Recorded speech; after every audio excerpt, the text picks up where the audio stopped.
first thing I would say is that I think politicization is absolutely essential.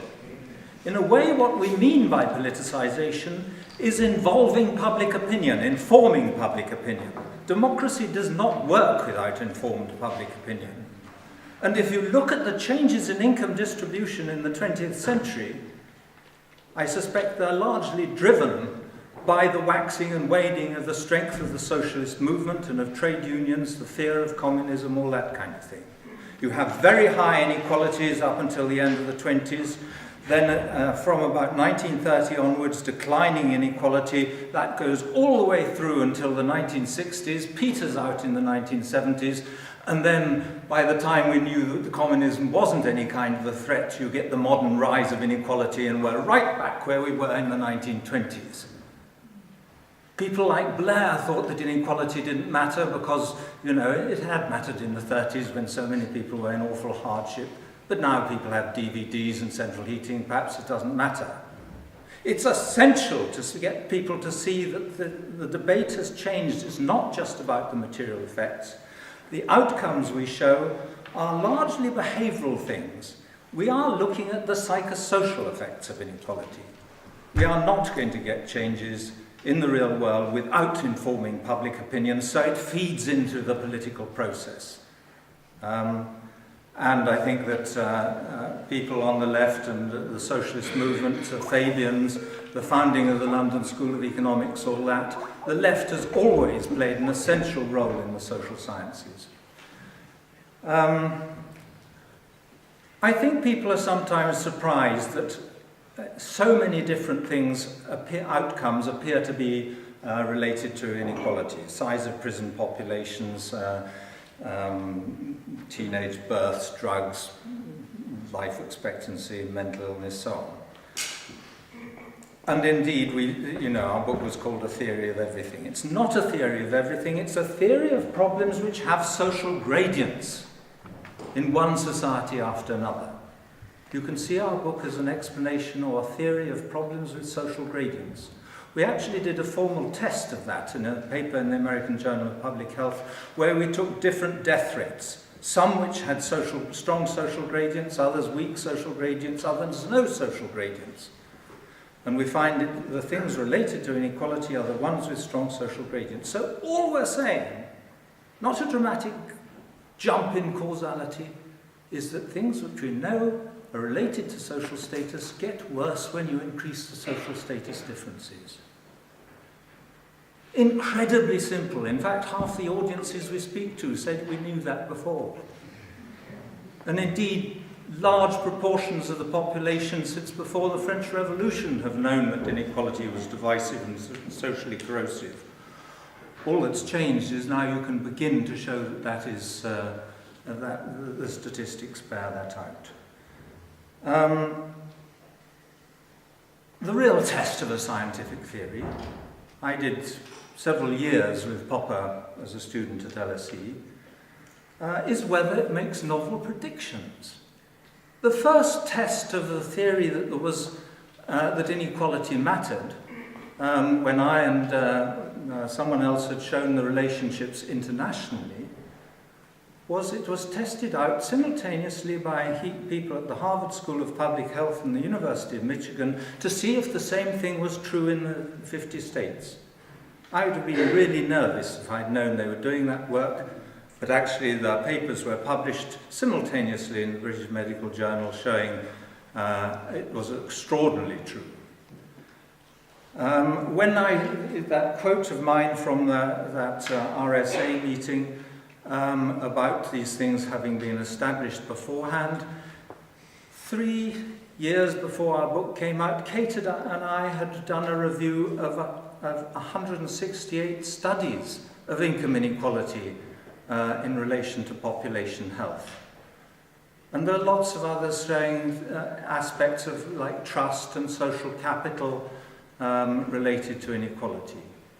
And Paul Krugman, reviewing some of the things that have come out more recently, mentioning them in his New York Times column, said that our view of inequality is going seriously mainstream. we wouldn't have stuck our necks out unless there was a great deal of evidence that had been accumulating, and indeed the first time I published on this was 1986. It's a long story that's been accumulating, not something that came out in 2009. We were in 2009 just trying to make it presentable to the public because my other books had not got there. I should say that at the spirit level, that I've worked on this for longer than Kate, we contributed equally to that. We did half the chapters each and we swapped them and so on, and we endlessly talked about the data and its interpretation. Kate and I are, from that point of view, completely equal contributors and interchangeable. Novel predictions. Apart from that, the 50 states of the USA, there are, as I said, now nearly 200 papers looking at these relationships in many different settings. We've had more data coming in on some of the things we originally published on with rather less data, when less data was available. Mental illness, social mobility. New Statesman actually has updated some of our stuff with its graphics. There's been a paper showing that wealth distribution, not just income distribution, has these effects. And indeed, I think we have to think about the effects of material inequalities in general. Also, the mechanisms which we thought were behind this have been confirmed in many different ways. As I said, there's now more evidence on the importance of social cohesion and trust in relation to inequality. You can see it if you read between the lines in Putnam's Bowling Alone and in his earlier book on the Making Democracy Work, his study of Italian regions. You know, there's absolutely no doubt that greater inequality is damaging to social cohesion and trust. And people have shown time series relationships in that and so on. Our main view of this was not simply a sense of inferiority as damaging, but the increased social evaluative threat. We become, in a more unequal society where some people are worth so much and others so little, more worried about how we are seen and judged. In fact, we get, I think, quite neurotic about how we're seen and judged. And we had a headline, a heading in the spirit level, self-promotion replaces self-deprecation and modesty. We made that statement and had a few paragraphs on it on the basis of rather little evidence. More recently, Laughnan, in a paper in Psychological Science, has come out showing that more unequal countries, people rate themselves above average on all sorts of different scales. So more people think they're cleverer than average. More people probably think they drive better than average in more unequal societies. A strong, clear relationship that people talk themselves up. The social evaluative threat is an important reason why these issues are not just confined to the bottom. Also rises in narcissism, another bit of evidence that people having to deal with this increased social evaluative threat. Okay, so mechanisms confirming as well as data confirming novel predictions and so on.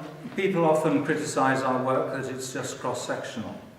I may say if you get us, say, 100 cross-sectional relationships, unless those the variables that go into them are constants, unchanging over time, that in itself is evidence that there must be some kind of time series relationship. But now we're getting the time series studies. Kondo, in a study in the British Medical Journal, a meta-analysis of multi-level models, studies over time, showed clear effects of inequality. Another paper showing lag times between 2 and 12 years before the full effects of a rise in inequality come through. In terms of plausibility, well, I said that it's increasing the problems related to status anyway. I think that we have to think of the effects of inequality not as a new causal element, but of telling us about the class gradient we already know about. I think bigger material differences within our society make all the effects of class and status more powerful. You cannot create a classless society while you have these big material differences. Now, I'll finish just by pointing out some of the other explanations people have raised that don't work. First, Richard, can I ask you to come back to that? We're going to have a long discussion about your book and about what they've said about it. I've had exactly 9 minutes since I started talking, and I think you can let me finish this. The reverse causality, you'd have to explain why all these problems are worse in some societies than others for reverse causality to explain the problems. And the work on time lags and time ordering really negates that.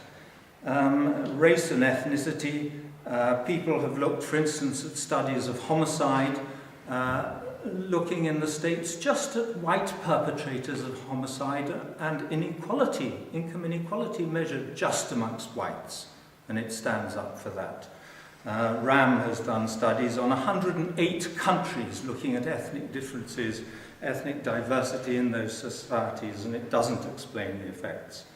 And indeed, nobody thinks that skin colour or linguistic group or religious affiliation causes all these problems. It's when they become markers of low social status and are stigmatised that it has those effects. There have been studies looking at public expenditure, which don't explain these effects, and we mentioned that several times in the book. Lastly, broken families. The idea of broken Britain due to broken families. We show that measures of the UNICEF Index of Child Wellbeing isn't related to the proportion of single-parent families, although in our countries it varies from about 4% of families being single parents to about 30%. And that doesn't seem to explain differences in child well-being internationally, mainly because the more egalitarian societies keep their poor families, keep the single parents out of relative poverty, and so offset a lot of the damage that would have otherwise been done. Thank you.